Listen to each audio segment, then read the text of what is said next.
Vamos a hablar de mareo y vértigo. Mi nombre es José Retamal Carvajal, especialista en medicina de urgencia.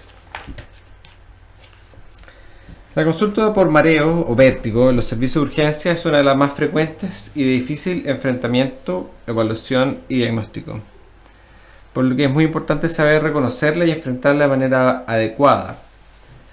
No existen métodos de laboratorio o imágenes que descarten patología grave como causa de mareos. Por esto que los síntomas que se pueden presentar de manera vaga y que abarcan un grupo de patologías de diversa gravedad, algunas con riesgo vital, eh, permiten. La mayoría de los pacientes que tienen este motivo de consulta los podemos clasificar en tres categorías o dividir en tres categorías: mareo de manifestación aguda e intensa, mareo recurrente en crisis o un mareo posicional. Las causas más frecuentes de estos tres tipos de mareos son benignas, siendo la más frecuente la etiología periférica vestibular, y de esta la neuritis vestibular, el vértigo postural paroxístico benigno y la enfermedad de Meniere, los diagnósticos más comunes. Como dije anteriormente, la manera más efectiva de descartar patología grave es logrando el diagnóstico de alguna de estas patologías, lo que se realiza al lado de la cama del paciente. La presentación o la presencia de manifestaciones atípicas de mareos. El mareo de manifestación aguda e intensa es aquel mareo o aquel paciente en realidad que consulta por episodio de mareo de inicio súbito e intenso que no había presentado previamente. El mareo se asocia a náuseas y vómitos, siendo frecuente la asociación a dificultad de la marcha. La causa más frecuente de este mareo es la inflamación del nervio vestibular, posiblemente viral, aunque no existe ningún estudio de laboratorio ni epidemiológico potente que lo demuestre. La neuritis vestibular tiene un origen similar a la parálisis facial o parálisis de Bell, solo que esta vez es el octavo par craneano el afectado. Los pacientes presentan un vértigo verdadero u objetivo, que lo describen como un movimiento giratorio de lo que lo rodea. El síntoma es intenso por 1, 2 a 3 días, disminuyendo progresivamente a lo largo de semanas o incluso meses. Es muy infrecuente padecer de un segundo episodio de manifestación de mareo de inicio súbito, por esta misma causa, por lo que un segundo episodio obliga a descartar una causa diferente.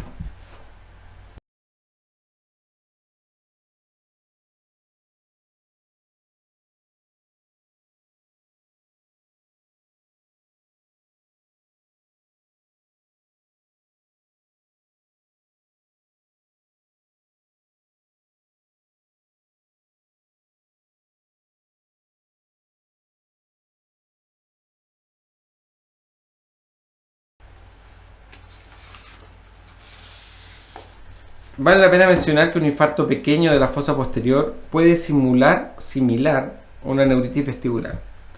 Sin embargo, es extremadamente raro que sea el único síntoma, más frecuente que se asocie a síntomas neurológicos como dificultad del habla o alteraciones de conciencia. Por lo tanto, estos hallazgos del examen físico descartan o orientan el diagnóstico y el manejo hacia patología vascular. El hallazgo de nistagmus al examen físico es frecuente y orientador en el tipo de patología que está generando el mareo. El nistagmus es el movimiento alternado, lento-rápido, que tienen los ojos y que ocurre por un desbalance de la información periférica vestibular cerebral. Cuando un nervio vestibular es afectado, envía una señal equívoca posicional al cerebro y se contrasta con la señal contralateral, lo que provoca una desviación de la mirada hacia el lado afectado, que es lento, o en la fase lenta del nistagmus, y que es corregido rápidamente una vez que el ojo pierde su posición central y el cerebro detecta esta anormalidad y lo corrige nuevamente hacia el centro, de manera rápida, o fase rápida del nistagmus. En patología vestibular, el movimiento tiene un carácter vestibular. Esto es unidireccional. Y otra prueba diagnóstica es el test de inercia de la cabeza. Se realiza con el paciente en posición sentada frente al examinador y se toma la cabeza del paciente con ambas manos. Se le pide al paciente que fije la mirada en el examinador y se realiza un movimiento rápido de la cabeza entre 5 y 10 grados. Cuando el movimiento es hacia el lado afectado, el paciente realizará un movimiento ocular rápido de corrección hacia el examinador. Esta manifestación se produce por estimulación del reflejo óculo-cefálico y un desbalance en la señal periférica, vestibular versus visual confirme. El infarto cerebral, especialmente de fosa posterior, puede presentarse de esta misma manera. Vale la pena decir que un 50% de los eventos isquémicos presentan mareo, pero solo en el 1% de estos es el único síntoma. La asociación mareo, náusea y vómitos no es exclusiva de patología periférica, por lo que no descarta causa central o cerebral. La realización de neuroimágenes como el escáner y la resonancia magnética no son de elección, ya que el escáner tiene muy mala resolución de la fosa posterior o da manifestaciones tardías, y la resonancia es muy lenta, cara y poco accesible. Una fase de esta, conocida como difusión cerebral, permitiría obtener imágenes sospechosas de infarto cerebral troncal en tiempo breve y a menor costo.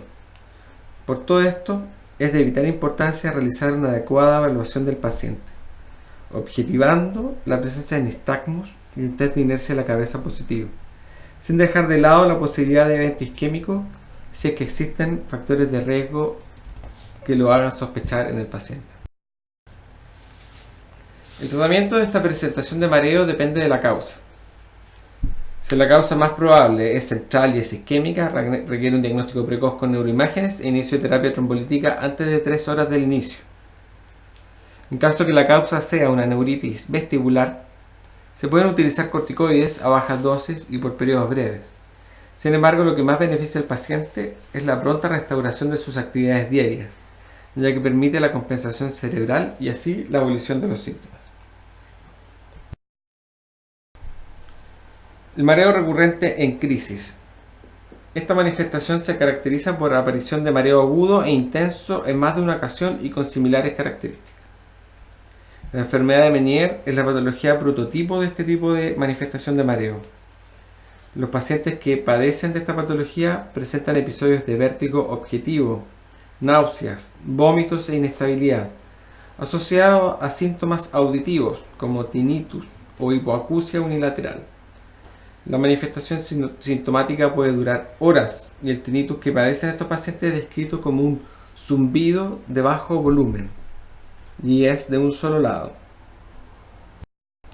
Se presenta con nistagmus vestibular, similar al mareo que acabamos de revisar, pero presentan un test de inercia de la cabeza normal o negativo.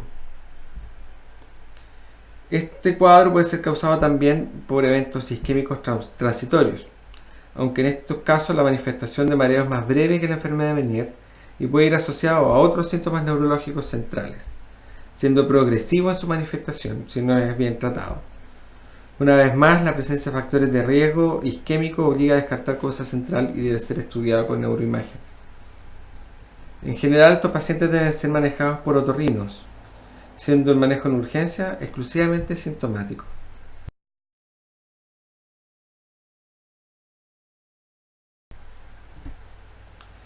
Finalmente, el mareo posicional. Este tipo de mareo se produce cuando el paciente coloca la cabeza en ciertas posiciones y cede con el cambio de esta. El vértigo postural paroxístico benigno es la más frecuente. Se caracteriza por un gatillo de mareo al colocar la cabeza en una posición específica. No hay síntomas entre episodios y cede al cambiar la posición. Identificar esta causa es muy relevante, ya que prácticamente excluye patología central y puede ser tratado al momento del diagnóstico. El vértigo postural paroxístico benigno ocurre por la salida de un otolito desde el utrículo, que cae en un canal semicircular, generalmente el posterior, debido a su posición anatómica, generando un estímulo con el movimiento del líquido dentro de este. Como es el posterior el más frecuente afectado, la forma de gatillo más frecuente,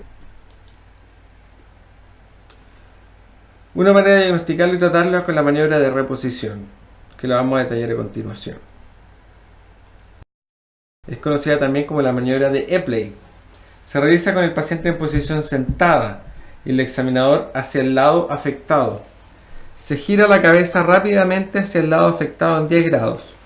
Se objetiva el nistagmus y se mantiene en esa posición hasta que ceda.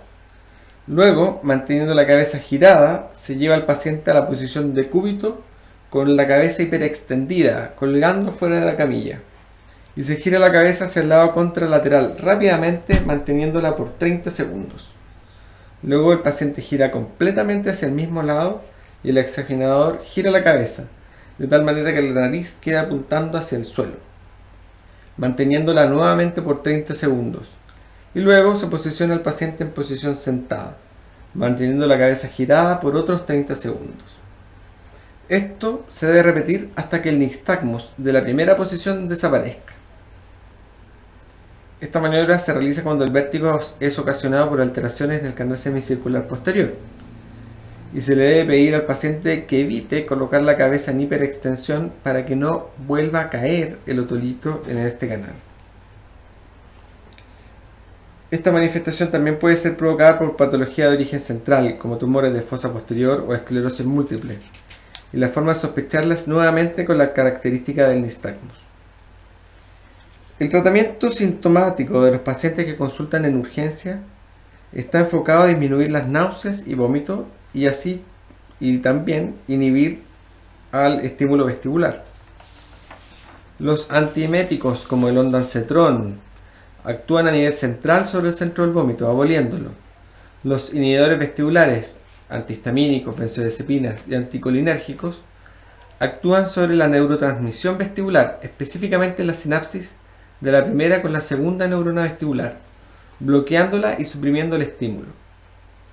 Los fármacos deben ser utilizados en dosis habituales y por tiempo abreviado, y siempre que el diagnóstico de sospecha sea de una causa periférica o vestibular.